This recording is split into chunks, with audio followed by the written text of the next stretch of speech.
네, 안녕하세요. 신성우입니다. 이번 시간에는 스텝 2 들어가는 거고요. 추리논증, 실험, 과학, 강화약학, 퀴즈 부분 이제 여러분들과 함께 공부하게 됩니다. 이제 여러분들 기존에 제가 강의 계획서 때 이제 리트 이야기 드렸을 때는요, 0점 잡기 진행한 다음에 스텝 1에서 역추론 학습하고, 그 다음에 스텝 2에서 실험과 과학 공부하고, 그 다음에 스텝 3에서 강화약학 공부하고, 그 다음에 스텝 4에서 퀴즈 공부한다고 그렇게 이제 말씀을 드렸습니다.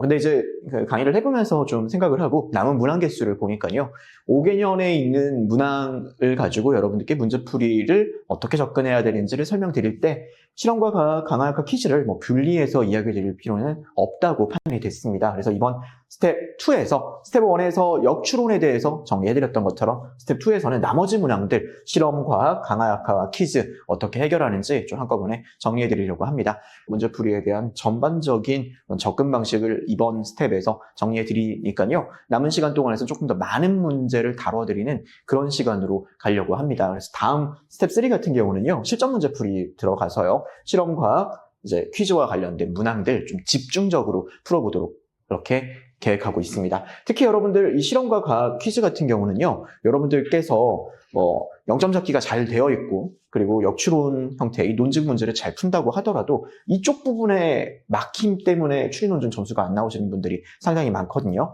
대비를 좀 해두면은 이제 여러분들이 걱정하고 있는 이 실험과 과학 퀴즈 유형이 여러분들의 이런 강점, 무기가 될 수 있을 거라고 생각합니다. 특히 실험 부분은요, 잘 준비하면은 진짜 문제 없이 해결할 수 있는 그런 영역입니다. 강화학과도 마찬가지예요. 강화학과 같은 경우 입증과 인과이론 연결해서 생각하지 마시고요. 그냥 부합 사례와 반례라고 생각하셔가지고 접근하면 됩니다. 실험과 연결해서 강화학과 부합 사례가 상당히 많이 나옵니다. 실험과 연결되지 않는 강화학과 같은 경우는요, 이미 우리가 0점 잡기 등에서 다뤄보기도 했었죠. 부합되는 그런 문장, 부합되는 내용, 반례 이런 거 찾는 게 강화약하다, 이 정도로 생각해 주시면 충분합니다. 자, 그러면은 이번 시간에는 이제 실험이라는 게 무엇인지 문제를 풀면서 여러분들께 설명을 좀 드려보도록 하겠습니다. 풀어보셨죠, 여러분들? 푸는 시간이 이렇게 막 길지는 않습니다. 잠깐 제가 이야기는 드릴 건데요, 여러분들께서 좀 멈추고 푸시고 확인하시면 좋을 것 같습니다. 1번 문제 같은 경우가 전형적인 실험과 강화학과가 결합되어 있는 이런 문제 유형입니다. 여러분들께서 이 문제를 정확하게 풀기 위해 가지고는요, 실험이라는 게 무엇인지 이해할 필요가 있습니다. 실험이라는 것은 무엇인가요? 실험이 무엇인지를 이해하려면요, 실험과 비실험의 차이를 알아야 합니다. 실험과 비실험이라는 것은요, 실험과 비실험이라는 것은 이제 집단을 나누어서 그 집단 간 구별이 있는 경우와 없는 경우를 이제 실험과 비실험을 구별하는 기준이에요. 우리가 어떤 원인이 있었을 때 어떤 결과가 있음을 우리가 알기 위해서 행하는 것이 실험입니다. 그때 원인 되는 것은 여러 가지가 있을 수 있습니다. 정책과 관련되어서는 정책을 수행했다, 수행하지 않았다, 이게 원인이고요. 약물과 관련해 가지고는 A라는 약물을 내가 먹었다 혹은 먹지 않았다, 이게 원인이 될 겁니다.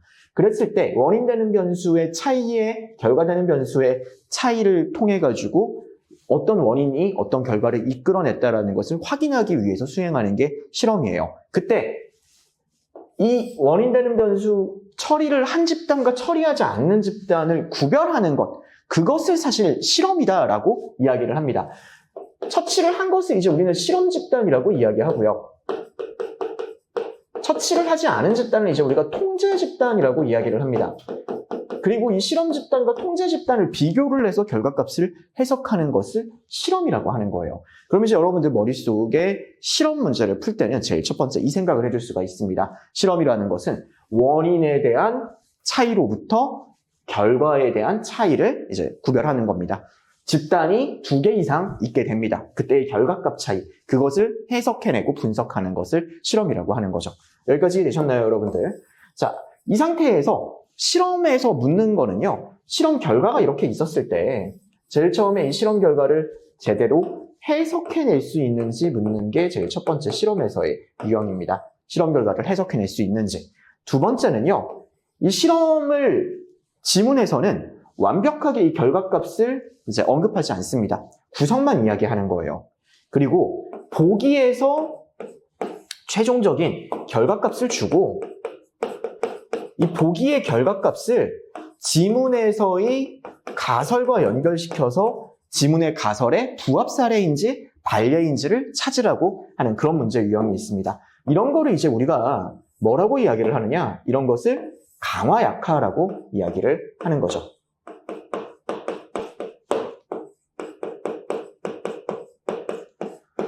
실험에 대한 결과가 나오지 않아요. 나오지 않고 지문에서는 가설만 있는 겁니다. 그리고 실험의 결과값을 보기에다가 주고 부합 사례와 반례를 고르라고 하는 거예요. 그리고 세 번째는요.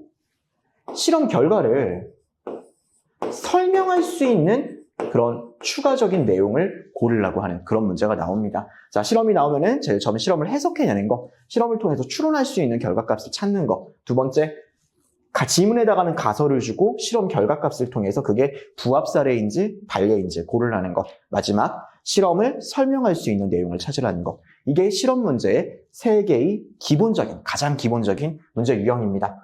딱히 어렵지 않으시죠? 자, 다시 한번 정리해 볼게요. 실험이라는 것은 집단의 차이가 그 집단의 결과 차이로 이어지는 것, 그런 문제 형태를 우리가 실험이라고 하고요. 그때 그거를 해석해낼 수 있는 게 첫 번째 문제고요. 가설에 빗대가지고 실험 결과가 부합인지 반례인지 찾는 거라는 게 두 번째고요. 세 번째는 실험을 설명할 수 있는 내용 찾으라는 거, 이게 세 번째 내용입니다. 실험은 이 구조는 알아두는 게 좋아요. 이 방법론적인 가장 기본이거든요. 자, 그 상태에서 이제 그런 생각을 하고 이제 문제 한번 풀어보도록 하겠습니다. 이 문제 같은 경우는요, 혼인 상태별 사망력의 차이와 관련된 다음두 이론이 있다라고 이야기를 하고 있습니다. 그리고 여기에 A랑 B랑 이론이 있고요. 그 다음에 문제를 한번 보세요. 문제를 보게 되면요, 지금 어떤 결과값이 나온 거죠. 이게 실험의 결과예요. 이 실험의 결과를 어떻게 읽어줘야 된다고요? 집단의 차이와 그것에 대한 결과값으로 읽어줘야죠. 그리고 그것을 통해 가지고 A에 부합하는지 B에 약화되는지 판단해주면 됩니다. 자, 실험에 있어가지고 여러분이 제일 헷갈려하는 거, 그리고 실험 문제를 여러분이 못 푸는 이유는요, 실험 가설을 자꾸 이 실험 가설을 이제 조건문과 같다고 생각해 주시는 이런 치명적인 실수를 범하시는 분들이 대단히 많습니다. 이거 절대 아닙니다, 여러분들. 조건문이라는 것은요, 문장 두 개가 있었을 때 앞에 있는 문장이 참일 때 뒤에 있는 문장이 반드시 참이 되는 것을 이제 우리가 조건문이라고 말을 합니다. 실험 가설은 달라요. A가 B의 원인이다, B를 초래한다, 이런 거란 말이에요. 원인이다라는 말은요, A가 B의 원인이다라는 말은요, 이 앞에 있는 내용, A가 참일 때 반드시 B가 참이 된다는 것랑은 사뭇 다른 내용입니다. 원인이라는 게 무엇일까요? 하나의 앞에 있는 내용이 참일 때 반드시 뒤에 있는 내용이 참이 되나요? 아니죠. 원인에 대한 일반론적인 설명에 따르면은 시간적 선행성, 그 다음에 공변성, 그 다음에 허위관계의 부재, 이 세 가지를 인과관계에 있어가지고 가장 기본적인 세 가지 요소라고 설명을 한단 말이에요. 인과 이론에는 물론 그 뒤에 반사실적 인간부터 해가지고 온갖 인과 이론이 있지만, 기본적으로 우리가 그냥 생각하는 그 인과론에 따랐을 때는 중고등학교 때 배웠을 때는 그렇게 세 가지 조건을 인과의 일반적인 조건이라고 이야기를 합니다. 어디 조건문과 비슷하나요? 아니에요. 인과관계는 실험 가설은 조건문과는 달라요. 근데 여러분들이 자꾸 이거를 비슷하게 생각을 하고 자꾸 조건문으로 강화약화 판단하는 것을 실험 가설에 적용하려고 하니까요, 여러분의 문제풀이가 꼬여버리는 겁니다. 굉장히 잘못된 문제풀이예요, 여러분들. 그런 식으로 접근하면요, 이 실험 가설 강화약화 푸는 게 흔들려 버립니다. 그렇게만 접근하지 않아 주셔도 상당히 쉽게 문제는 풀 수가 있어요. 자, 그랬을 때 그러면은 선생님, 그러면 강화약화 판단은 어떻게 해야 되나요? 아까도 말씀드렸잖아요.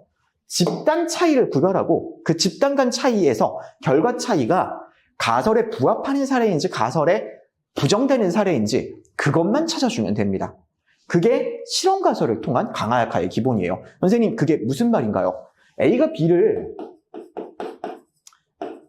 초래한다 라고 되어 있으면요, 가장 기본적으로 A라는 독립변수가 있는 상태에서는 B 역시도 있어야 되고, 그리고 A가 없는 상태에서 B가 없으면은 이걸 이제 우리가 차이법이라는 거를 통해 가지고 A가 B의 원인이다라고 말할 수가 있는 거죠. 가장 기본적입니다. 그리고 A가 있는 상태에선 B가 계속 있어야죠. 그래야지 이렇게 말할 수가 있습니다. 자, 반례는 뭘까요? A가 B를 초래한다라고 했는데 A가 있는데 뭐 B가 나오지 않게 되면은 그렇게 되면은 A가 B를 초래하는 거 아닐 수도 있구나. 뭐 이런 식으로 판단을 할 수 있게 되는 겁니다. 자, 얘는 조금 다릅니다. A가 없는데 B가 있는 거예요. 이 경우는 B를 초래하는 요인은 오직 A뿐이다. 이런 내용을 부정하는 거죠. A가 아니어도 B가 초래된 거니까요. 그러니까 B를 초래하는 것은 오직 A뿐이다라는 것을 부정하는 것이지 A가 B를 초래한다는 것 자체를 부정한 건 아니에요. 이 말 혹시 헷갈리시면 반복해서 돌려가지고 한번 들어보세요. A가 없는데 실험을 했는데 A가 없음에도 B가 만들어졌다. 그러면 B는 A 외에 다른 방식으로 만들어질 수 있다는 걸 의미하기 때문에 반드시 A를 통해서만 B가 만들어진다라는 가설을 부정하는 겁니다. 그렇다고 해가지고 A가 B를 초래한다를 그냥 무조건적으로 부정하는 거 아니에요. A가 B를 초래하면서도 다른 것에 있어서도 B가 초래될 수도 있는 거죠. 그러니까 이 경우가 반드시 A가 B를 초래한다라는 것을 부정하고 약화하는 것은 아니다. 이 정도까지만 생각해 주시면 되겠습니다. 이건 이제 문제 풀다가 나중에 이제 여러 번 이야기 드릴 거예요. 일단 기본적으로 여러분들이 지금 머릿속에 넣어 주셔야 되는 거는요. 너무도 많은 분들이 조건문과 실험 가설을 같다라는 생각을 하기 때문에 그 부분을 완전히 머릿속에서 버려 주시고요. 조건문과 실험 가설은 다르다라고 생각해 주셔야 되고, 그러면 실험 가설은 실험 가설이라는 차원에서 접근해 줘야 되고요.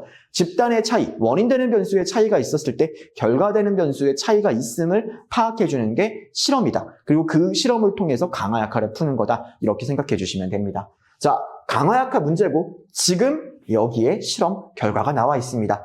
그럼 이제 여러분들은 A 강화라고 하니까 A에 대한 내용을 보셔야 되는 겁니다. 자, A 중에서 그럼 뭐를 봐야 될까요? A의 이런 여러 말 중에서 실험으로 부합 사례와 반례를 이제 찾아야 되는 거니까요. A의 내용 중에서 원인되는 변수와 이걸 이제 우리가 다른 말로 독립 변수라고 이야기를 하죠. 결과되는 변수, 종속 변수에 대해서 어떤 가정을 하고 있는지 이 A 부분에서 해석을 해줘야 됩니다. 앞쪽 부분이 중요한 게 아니에요. 앞쪽 부분 역시도 연구가 있었어요. 그건 선행 연구예요. 선행 연구에서 배우자가 있는 사람이라는 집단과 배우자가 없는 사람에 대한 집단을 구별했을 때 있는 사람들이 더 오래 산다라는 것은 선행 연구고 이 이론과는 관계가 없는 거예요. 얘는 집중할 필요가 없습니다. 집단 나눠서 생각할 필요도 없고요. 이 A 부분에서 원인되는 변수랑 결과되는 변수를 찾아줘야 됩니다. 찾아주니까 결혼이라는 것이 이제 원인 변수가 되네요. 결혼이라는 것은 결과 변수, 보호 효과라는 것에서 차이가 난다. 즉, 이 A가 하는 말은요. A가 하는 말은 결혼을 한 집단과 결혼을 하지 않은 집단에서 결혼을 한 집단과 결혼을 하지 않은 집단에서 뭐가 차이가 난다고요? 결혼을 했을 때 보호가 있고 결혼을 하지 않았을 때 보호가 없다. 이렇게 나타난다고 A는 지금 말을 하고 있는 거예요. 이 A를 이렇게 해석을 해주는 게 제일 중요합니다. 그리고 원인과 결과되는 변수 값을 A에서 구별을 했잖아요. 나머지 텍스트들은 전부 다 확인입니다. 다음 문장 한번 볼까요? 결혼은 스트레스를 감소시킨다. 아, 보호 효과가 있구나. 결혼한 사람들은 질병 걸렸을 때 배우자가 보살펴준다. 보호 효과가 있구나. 그래서 회복치료 빠르고 경제복지, 보호가 있는구나. 결혼이라는 것은 건강 해치는 습관이나 위험한 행동을 자제하게 만든다. 전부 다 이 내용에 대한 부합 사례들을 이야기하고 있는 겁니다. 자, 그러면 여기에 강화가 되려면은 역시 결혼이 보호를 가지고 오는 사례를 이야기를 해주면은 강화가 되는 거죠. 약화를 시키려면은 결혼이 보호 효과를 가지고 있는 것이 아니다라는 것이 나와야죠. 결혼을 해도 막상 특별한 보호가 있는 것은 아니다. 그렇게 이야기를 하거나 아니면 아래쪽에 나와 있는 사례를 부정해버리게 되면요. 결혼이 보호 효과를 가지고 있다는 것을 부정하게 되는 겁니다. 여러분들 어떻게 구성되는지 문제풀이 이해되시죠? 자, 그러면은 기억 부분 한번 볼게요. 혼인 상태별 금연율을 조사를 했어요. 배우자가 있는 사람들의 금연율이 가장 높았다. 자, 그러면은 결혼이 금연율을 하는 거예요. 금연은 하면은 그게 보호잖아요. 금연율이 높다라는 건 뭐라고요? 보호에 해당하는 거란 말이에요. 그러니까 배우자가 있는 사람들의 금연율이 가장 높았다라는 것은 결혼은 보호 효과가 있다라는 것에 부합하네요. A는 강화된다. 여기는 문제가 없는 겁니다. 이렇게 생각하는 사고의 연속이 그냥 모든 실험에서의 문제풀이입니다. 실험, 기본적인 접근은 제가 방금 이야기 드리는 게 전부 다예요. 이것을 이제 반복해 주시면 되는 겁니다. 자, 그 다음 B는 약화된다라고 되어 있습니다. 그럼 B도 한번 읽어봐야죠. 어떻게 읽어야 된다고요? 원인되는 것과 결과되는 것 읽어주셔야 되는 거예요. 자, 결혼한 사람들이 오래 사는 것은 원래 오래 살 만한 사람들이 결혼하기 때문이다라고 이야기를 하고 있네요. 자, 이 부분 원인되는 변수 한번 볼까요? 원인되는 변수. 원인되는 변수 B에서는 뭐죠? 원인되는 변수는 결혼인가요? 아니에요, 여러분들. 오래 살만한 사람들이에요. 밑에 패러프레이징 된 거를 보니까요. 건강한 상태, 건전한 삶. 그러니까 건강하고 건전한 사람들, 그리고 건강하고 건전하지 못한 사람들, 이렇게 집단이 구별되는 겁니다. 건강하고 건전한 사람들과 건강하고 건전하지 못한 사람들이 구별되고요. 그랬을 때 건강하고 건전한 사람들이 결혼을 하게 된다. 원인되는 변수는 건강, 건전이고 결과되는 변수가 결혼이에요.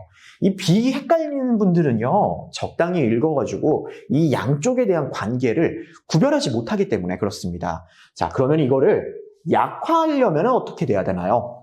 건강하고 건전한 사람들이 배우자를 구할 확률이 높은 것이 아니다.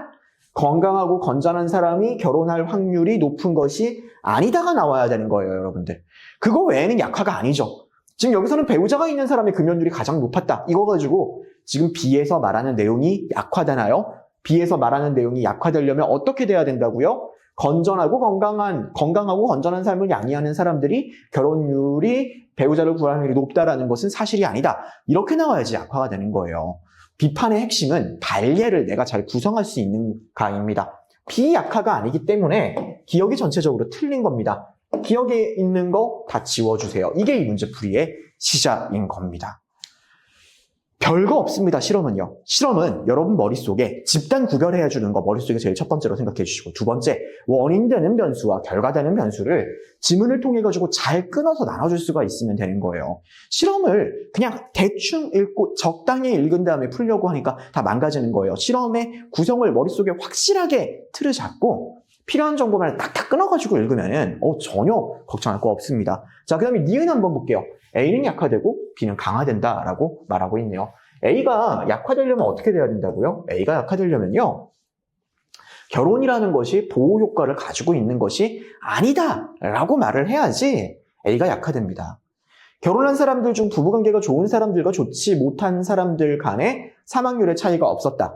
A가 약화가 되려면은 결혼이 보호 효과가 없다가 나와야 되는 거예요. 즉, 결혼이 보호 효과가 없다라는 게 나오려면은 결혼한 사람과 결혼하지 않은 사람들 사이에 보호 효과의 차이가 없었다.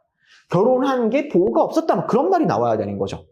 근데 여기서는 결혼한 사람들 중에서 부부관계가 좋은 사람과 좋지 못한 사람들을 이야기하고 있어요. 이 내용 가지고 우리가 결혼한 사람이 보호 효과 있는 것 아니다. 결혼한 사람이 그렇지 않은 사람에 비해서 보호 효과를 가지고 있는 거, 그런 거 아니다라는 내용이 있나요? 없잖아요, 여러분들. 그러니까 A가 약화되는 것이 아닌 겁니다. 니은에 이 A가 약화된다라는 부분이 틀렸어요.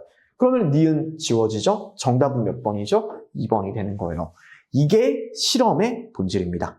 자, 실험과 과학, 이번 스텝 2에서는요, 특히 실험 관련해가지고는 제가 매 문제마다 실험의 본질을 다시 이야기 드리고, 실험을 읽는 방법 다시 이야기 드리고, 필요하면 도표화 그리는 거 계속 반복할 겁니다. 왜냐하면 저도 질문을 너무너무 많이 받았어요. 실험이 어렵다는 이야기를 정말 많이 들었거든요. 근데 이렇게 끊어가지고 생각하시면 절대 어렵지 않은 게 실험입니다. 실험에서 이어지는 강화 약화. 지금 강화 약화가 뭐가 어렵나요? 그냥 본질적으로 원인되는 변수와 결과되는 변수 잘 나눠가지고 생각해 주시면 되는 거예요. 자, 그 다음 B는 강화된다라고 되어 있습니다. 뭐 이 부분은 아예 니은 틀렸으니까 볼 필요도 없겠지만 그냥 우리가 뭐 정답 판단을 위해 가지고 나와 있으니까 한번 살펴만 볼게요. B가 강화되려면 어떻게 해야 된다고요? 건강하고 건전한 사람들이 결혼할 그런 확률이, 배우자를 구할 확률이 더 높다라고 나와야지 강화가 되는 거죠. 그럼 집단을 어떻게 구별해야 되죠? 여기 나와 있는 거 한번 보세요. 원인되는 변수의 차이, 건강하고 건전한 사람과 그렇지 않은 사람을 놓고 건강하고 건전한 사람이 결혼할 확률이 높다라고 구성이 돼야지 강화가 되는 거잖아요. 그렇게 구성이 안 되면 강화가 아닌 거죠. 니은 틀린 거죠. 뒤에 B는 강화된다. 이 부분 역시도 틀린 거죠. 자, 그럼 이제 디귿만 맞는 내용이 될 겁니다. 디귿 내용 한번 확인해 보도록 하겠습니다. 밑에 거를 먼저 보세요. 결국 A는 강화되고 B는 약화된다라고 되어 있네요. A를 강화하려면 어떻게 돼야 된다고요? 결혼을 한 집단과 결혼을 하지 않은 집단을 비교해야 됩니다. 그래서 어떤 결과를 이끌어내야 된다고요? 결혼을 한 집단이 보호 효과가 있다라는 게 나와야지 이제 A가 강화된다라고 우리가 말할 수가 있습니다. 밑에 한번 볼게요. 여기 아래쪽에서요. 자, 일부만 결혼을 했고 나머지는 미혼이 되었어요. 결혼이 보호 효과가 있다가 나와야 되는 겁니다. 집단이 결혼한 집단과 미혼으로 남은 집단이 나왔어요. 결혼 그룹의 건강 상태를 이제 보니까 20대 때 결혼 그룹의 건강 상태가 미혼 그룹에 비해 나빴습니다. 이거 가지고 헷갈리게 보려고 하는 거죠. 20대 때는 어떤 상황이죠, 여러분들? 20대 때 결혼 그룹이라는 사람 자체는요, 아직 결혼하지 않은 상태예요, 여러분들. 자, 지금 A가 강화되려면요, 결혼이라는 거를 했던 그룹과 결혼하지 않은 그룹을 구별을 해서 결혼이 보호 효과가 있어야 되는 겁니다. 이제 20대 집단을 관찰을 한 겁니다. 20대 집단을 관찰을 했고 30세에 결혼을 했어요.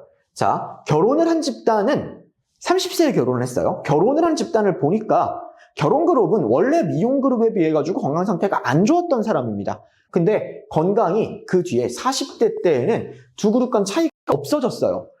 그러면 안 좋았던, 건강이 나빴던 사람이 결혼한 다음에 건강이 개선되었다라고 말할 수가 있겠죠. 왜? 결혼 그룹의 건강 상태가 향상되어라고 여기 명시적으로 나와 있잖아요. 건강이 나빴다가 개선된 겁니다. 결혼하지 않은 거는 뭐 그냥 차이가 없어졌다. 뭐 그 상태, 그대로인가 봐요. 결혼을 한 그룹은 뭐라고요? 나빴다가 건강해졌어요. 즉, 결혼은 보호 효과가 있다라는 말을 패러프레이징 한 거죠. 이제 실험이 나왔을 때 여러분들이 헷갈려하는 지점이요. 실험의 결과를 자꾸 패러프레이징해서 나타납니다. 왜냐?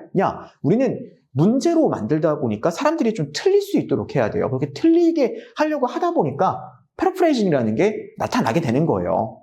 이거 이해되시죠, 여러분들? 그럼 여러분들은 그 패러프레이징을 꿰뚫어보는 그런 눈이 있어야 됩니다. 자, 결혼을 한 그룹의 건강 상태가 좋아졌습니다. 결혼은 보호 효과가 있네요. A는 강화되네요. 맞는 말이 되는 겁니다. 자, B가 약화되려면 이제 어떤 게 나와야 된다고요? 건강하고 건전한 삶을 사는 사람과 그렇지 않은 사람의 구분이 돼야 돼요. 여기서 20대 그룹에서 구별이 됐네요. 20대 그룹에서 결혼 그룹의 건강 상태가 미혼 상태에 비해서 나빴다라고 되어 있습니다. 그건 무슨 말이죠? 건강하지 않은 사람이 오히려 어떻게 됐다고요? 결혼을 하게 됐다는 뜻이잖아요. 지금 B에서는 건강하고 건전한 삶을 영위하는 사람들이 결혼을 하게 된다라고 이야기하는데 지금 디귿에 나와 있는 것은요. 건강하고 건전한 사람이 아니라 건강하지 않은 사람이 결혼을 하게 되는 그런 상황을 이야기하는 겁니다. 그러면 어떻게 되죠? B는 약화된다라고 말할 수가 있겠죠.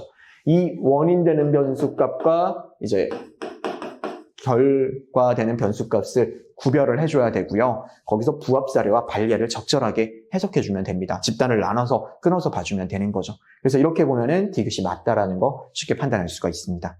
이게 바로 실험입니다. 계속 반복해가지고 여러분들께 이야기 드릴 내용이기도 하죠.